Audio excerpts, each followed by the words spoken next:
3 men were sent to keep a lighthouse burning, a light in the dark, a warning to ships, proof that someone was still there. But in December of 1900, the light on the Flannan Isles went out. When the relief crew reached the island, the lighthouse was still standing. The rooms were still there.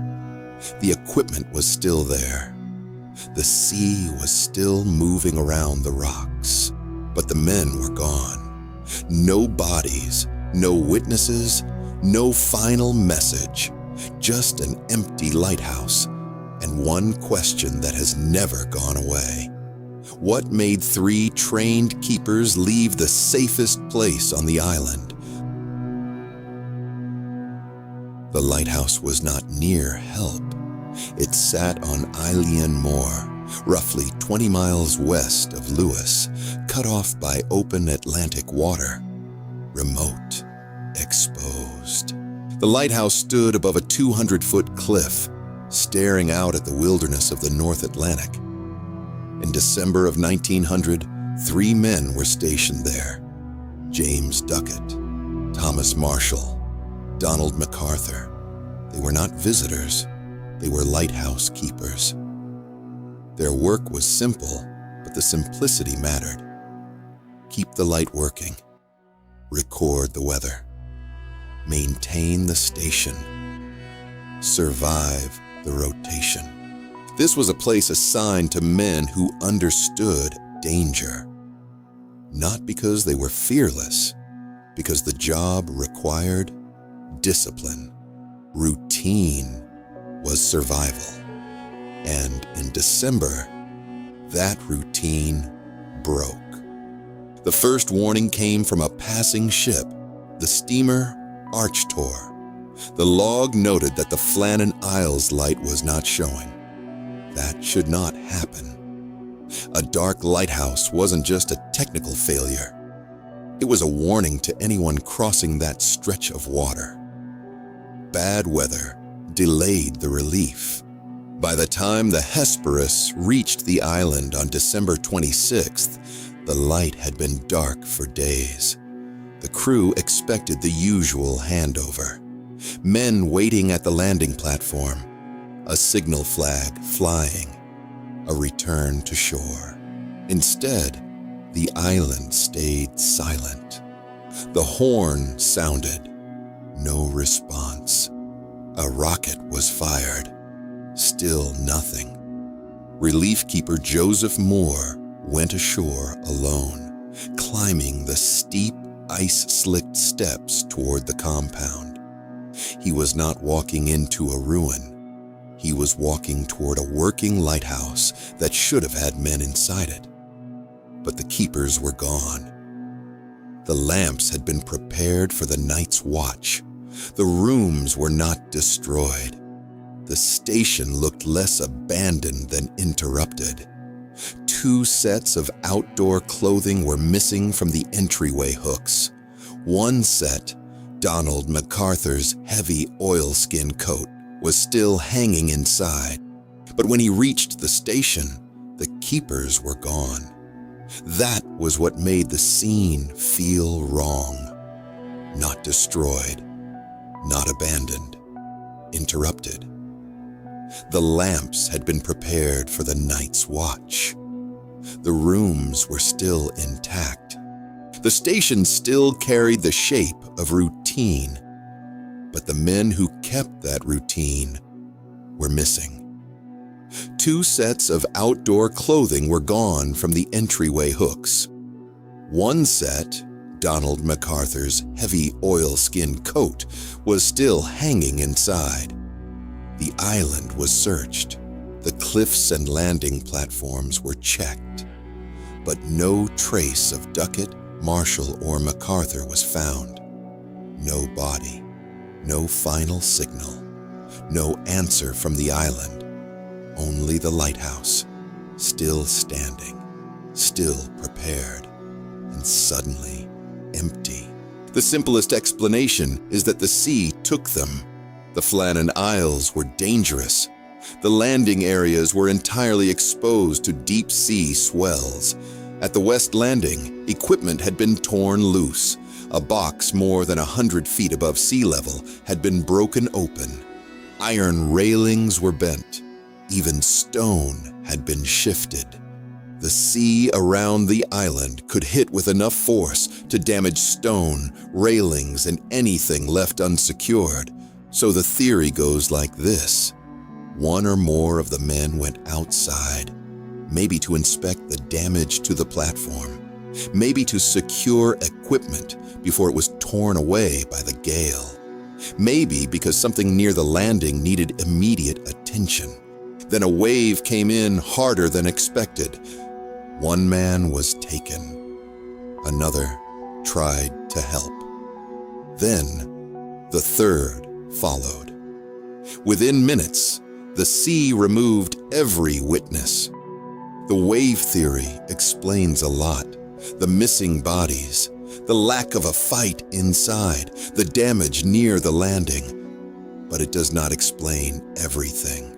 Online discussions keep circling back to the same problem. If the sea took them, why did it take all three?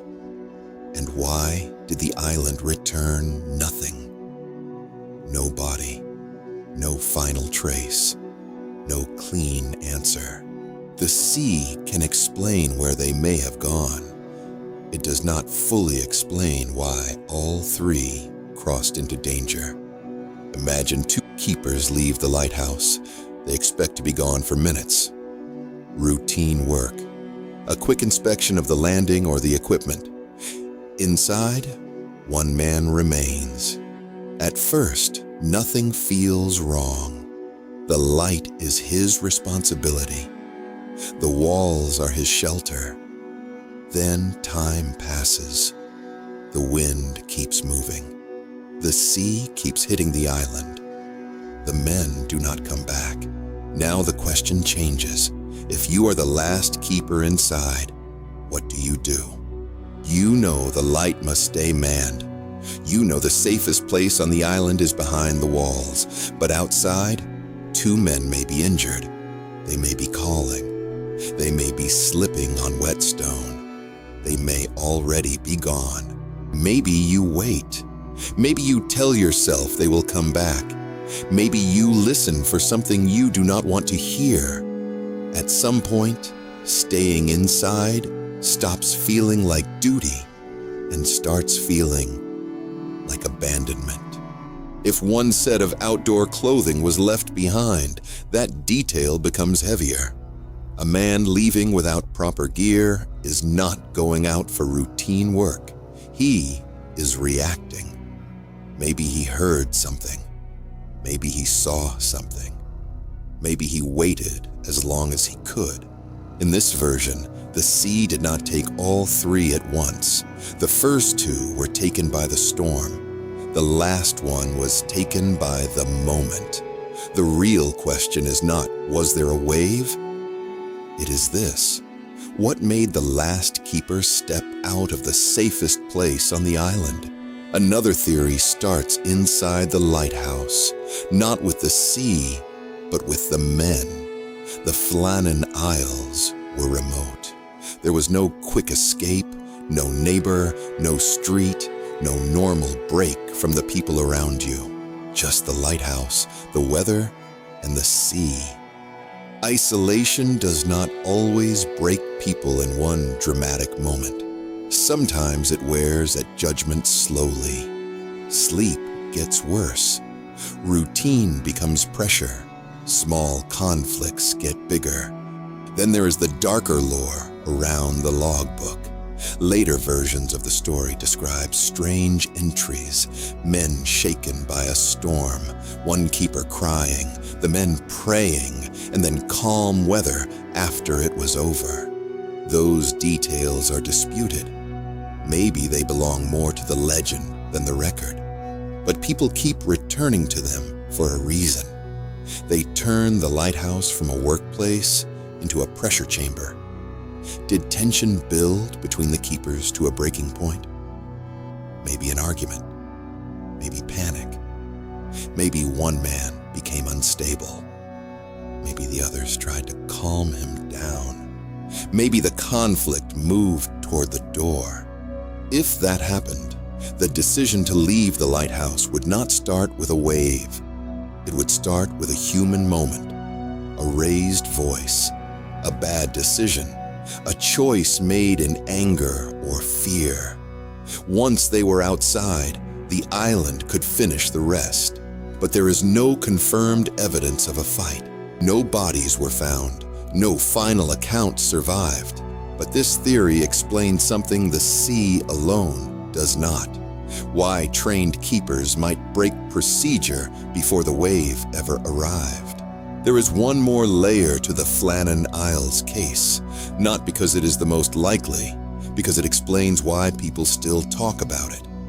Over time, the disappearance gathered stranger explanations: ghost ships, sea creatures, supernatural warnings. The island itself becoming part of the story. That happens when a case leaves too much empty space. People build something around the silence, and some online discussions push the idea further. Maybe one keeper was locked outside by accident. Maybe the others rushed out after him. Maybe it was not one decision, but a chain reaction. One man steps out, then another, then the last. Or maybe something happened on the island that never made it into the record. A sound, a collapse, a sudden movement near the landing. Something urgent enough to pull all three men toward the door. That is why the case keeps moving. The official explanation may be simple. The human sequence is not. Maybe the legend does not explain what happened. Maybe it explains why the case never disappeared. Because when evidence ends, imagination moves in. But before it became a legend, it was three men at work. James Duckett, Thomas Marshall, Donald MacArthur. They were not symbols. They were not characters placed inside a ghost story. They were men doing difficult work in a dangerous place. People expected them to return from rotation. People expected answers. Instead, the island gave back fragments, prepared lamps, missing clothing, an empty station, a light that had gone dark. Maybe the answer is simple: weather, a wave, a mistake, a moment outside that could not be survived. But if that is true, the mystery becomes even colder, because it means three lives were taken by something that left almost no story behind. Just the missing moment, the moment the door opened, the moment the safest place on the island was abandoned, and the moment three lighthouse keepers stepped into the dark and never came back. The hollow record. What made three trained keepers leave the safest place on the island? Some lights go out before the darkness is explained.